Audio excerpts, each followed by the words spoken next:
உந்து மதக்களிற்றன் ஓடாத தோள்வலியன் நந்தகோபாலன் மருமகளே நப்பின்னாய் கந்தம் கமழும் குழலி கணைதிரவாய் வந்தெங்கும் கோழி அழைத்தனகான் மாதவி பந்தல் மேல் பல்கால் குயிலினங்கள் கூவினகான் பந்தார் விரலி உன்மைத்துணன் பேர்பாட செந்தாமரை கையால் சீரார் வளையொலிப்ப வந்து திரவாய் மகிழ்ந்தேலோர் எம்பாவாய்.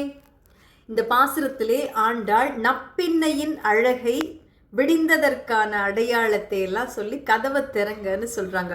உந்து மத களிற்றன் ஓடாத தோள் வலியன் நந்தகோபாலன் மருமகளே நப்பின்னாய்.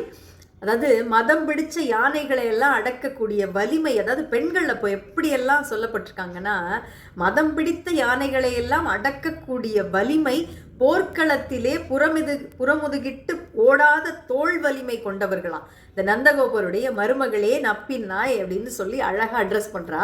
கந்தம் கமழும் குழலி கடைதிரவாய். இந்த சைட்லேயும் ஒன்றும் இதில் நறுமணம் வீசும் கூந்தலை உடையவளை. இன்னைக்கு ஸ்போர்ட்ஸ் பர்சன்ஸ்லாம் எப்படி இருக்காங்க பாருங்க.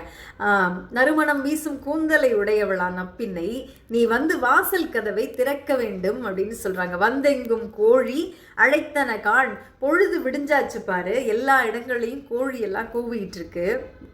மாதவி பந்தல் மேல் பல்கால் குயிலினங்கள் கூவின கான். குறுக்கத்தி, அதாவது இந்த குறுக்கத்தி கொடிகள்லாம் படர்ந்த பந்தல் மேல உட்கார்ந்து குயில்கள்லாம் கூவி கூவி அழைச்சிக்கிட்டு இருக்கான். பந்தார் விரலி உன் மைத்துனன் பேர்பாட.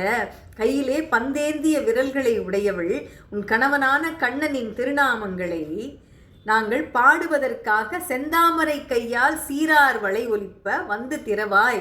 உடைய அந்த சிவந்த தாமரை போன்ற கைகள், அந்த கைகளில் போட்டிருக்கிற அந்த வளையல்கள் கலகலன்னு சவுண்டு வருதான். அந்த சத்தம் ஒலிக்க நீயே வந்து மகிழ்ச்சியோடு கதவை திறப்பாயாக அப்படின்னு சொல்றா. அதாவது ஒரு ஸ்ட்ரிக்டான ஆஃபீஸரை பார்க்க போகிறோம், ஒரு விஐபியை பார்க்க போகிறோம்னு வச்சுக்கோங்களேன், நேராக அவங்கக்கிட்ட போகிறதுக்கு நமக்கு பயமாக இருக்கும், இல்லைன்னா பிஸியாக இருப்பாங்க அப்படின்னு தோணும். உடனே என்ன பண்ணுவோம், அவங்களோட பிஏவை பிடிச்சி அவங்கள்ட்ட கொஞ்சம் சொல்லுங்கள் மேடம், நீங்கள் சொன்னால் சார் கேட்பாரு அப்படின்னு சொல்லுவோம் இல்லையா, அப்படி சொல்லி ஹெல்ப் கேட்போம்ல, ஒரு ரெக்கமெண்டேஷன். இது அப்படித்தான் வந்து இங்கே ஆண்டாள் நப்பின்னையை பிடிக்கின்றாள். அந்த பரிந்துரை செய்கிறவ தான் இங்கே நப்பின்னை. ஆக இறைவனின் அன்பை பெற இறைவனின் துணையாக இருப்பவர்கிட்ட சரணடையணுமா.